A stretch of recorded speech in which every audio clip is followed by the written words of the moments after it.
Hello, my name is Mike Stafford, and I get to be your daughter's AP World History teacher this year. I've been teaching AP World History for a number of years, and it's a phenomenal class. It's a class that I've enjoyed year after year after year, and I'm really excited about this year. Your daughters are fantastic. I've already met them. I've worked with them. We're actually through the first roughly 8,000 years of history. Out of 10,000 years, 80% of the way through. That's pretty good. They are smart, creative. I love their intellectual curiosity. That's actually something that I really admire in our students, and your daughters have it in spades. So it's very, very exciting. It's going to be a very, very exciting year. And I wanted to tell you a little bit about AP World History and what you can expect from this class here. AP World History is a college level world history course. It covers everything that happened in the entire world from 8000 BCE to the present. Okay, let me say that again. Everything that happened in the entire world from 8000 BCE to the present. That's a lot of content, and it is. It's true. One of the things that is nice about AP World History is that we don't.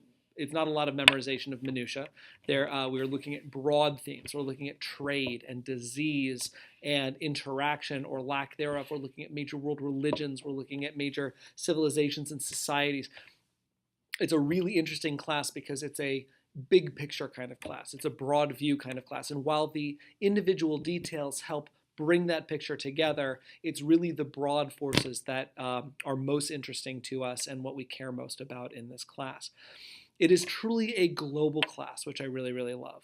It is a class that is that I found that a lot of history teachers in the United States tend to focus on US history and European history because that's what we're most comfortable with.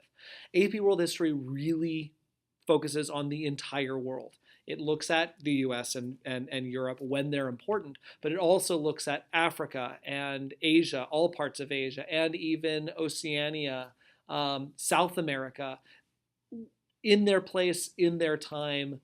When they become really critical, that's when we cover them. So I really love the intentional global content and approach to world history.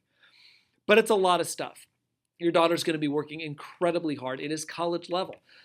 So I prepare them for all of that. It's a lot of reading, just like colleges. It's a lot of thinking and analysis, with a lot of what college is.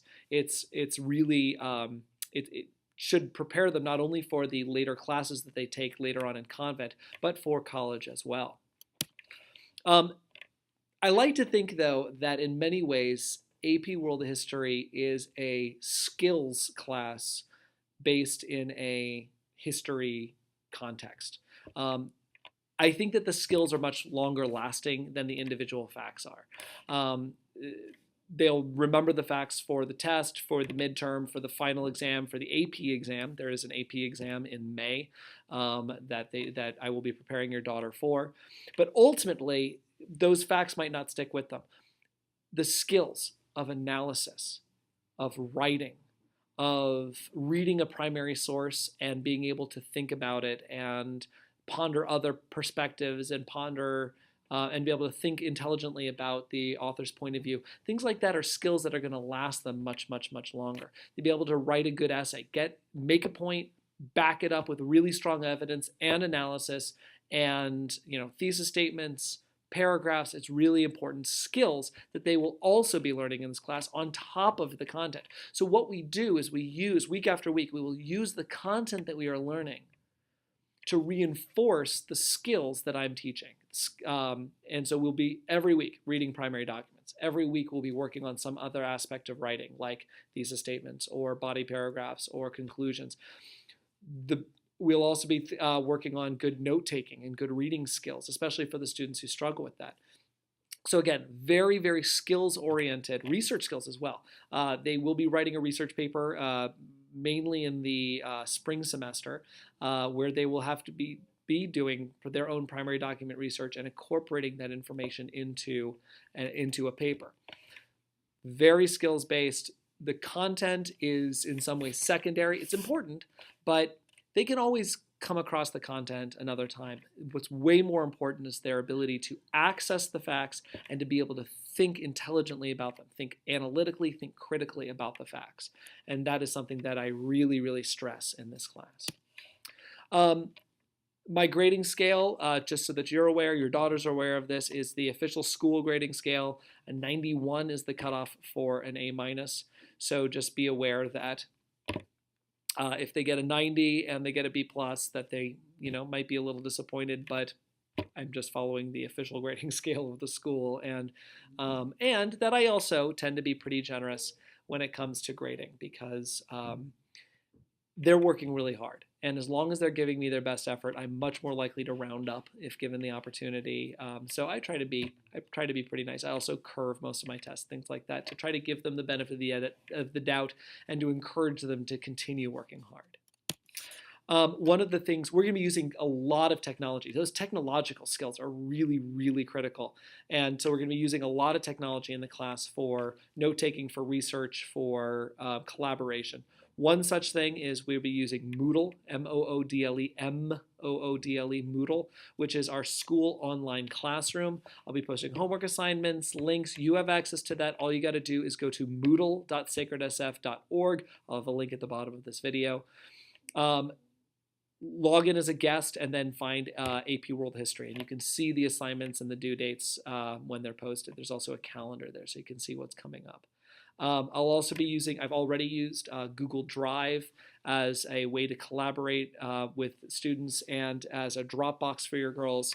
I'll be using, they'll be using their iPads every day in class to take notes or to do research or to collaborate on activities.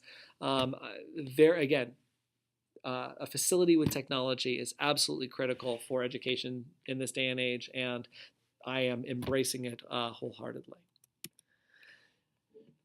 I think it's really important that I help you and you help me. And ultimately, us helping each other helps your daughter. I want to be of help to you when things arise. If your daughter's having a tough time, if you're getting any kind of feedback that she's not sleeping at night, or if she's super stressed out, that's really helpful information for me to be able to help her, to be able to pare back the work, to help with whatever I can so that she can be ultimately successful. It's your daughter's success that I care most about. Success not just in this class, but also her health and well-being. And I want to make sure that she's not overly stressed. This class is a lot of work. It's a lot of reading. It's a lot of notes. It's a lot of time spent out of class getting the work done, which, by the way, is also the college experience. Most of the learning in college happens out of class. So it's honest in that way and it's authentic in that way. However, it's also a lot for a high school sophomore. And I know that sometimes it happens that she's good 90% of the time, but there's that 10%, or 99% of the time, but there's that 1%. If you feel like communicating to me how your daughter is doing and if she's struggling, email me, michael.stafford@sacredsf.org. Email me absolutely anytime. Just give me the heads up that you're going on vacation, or that you are that you found something really cool that your daughter wants to share, or that that you're having these great conversations at home, or that your daughter's stressed out. Whatever it is, please contact me. Email is hands down the easiest way to be in touch with me. Also, something that you can do to help your daughter is actually to give her a lot of TLC. Like I said, this is a very, very stressful class. A lot of time, a lot of efforts. A lot of her friends might be going out for frozen yogurt on a Sunday afternoon, and she just can't because she has to do her reading and do her notes for AP World History, otherwise known as WHAP.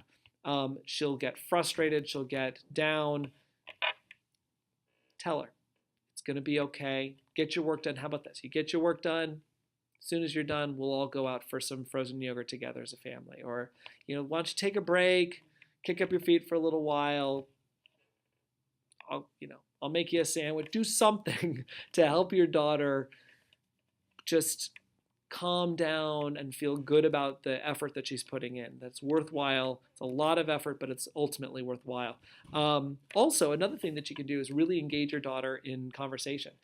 Talk to her about what she's learning. The more opportunity she has to process the information that's going on in class, to talk about, to relate to you what she's learning about, the interesting conversations, what she's finding difficult, what she's finding intriguing, silly, what she's curious about. Those are all really important ways for her to solidify the skills and the information, the analysis and the critical thinking that she needs to be really successful, not just in this class, but ongoing throughout her education and her life. So to have that connection, plus it's a great parent-child moment to be able to have those conversations with your kid. So I'm going to encourage you to do that as often as you can. So that's it. Welcome back to school. Welcome to AP World History. I'm really looking forward to a phenomenal year with your daughters. I'm looking forward to seeing you at back to school night, and any questions that you have, and please feel free to bring them to the back to school night and or to share them with me in an email. Welcome back to school. Welcome back to school. Welcome back to school. Welcome back to school. Welcome back to school. Welcome back to school. Welcome back to school. Welcome back to school. Welcome back to school.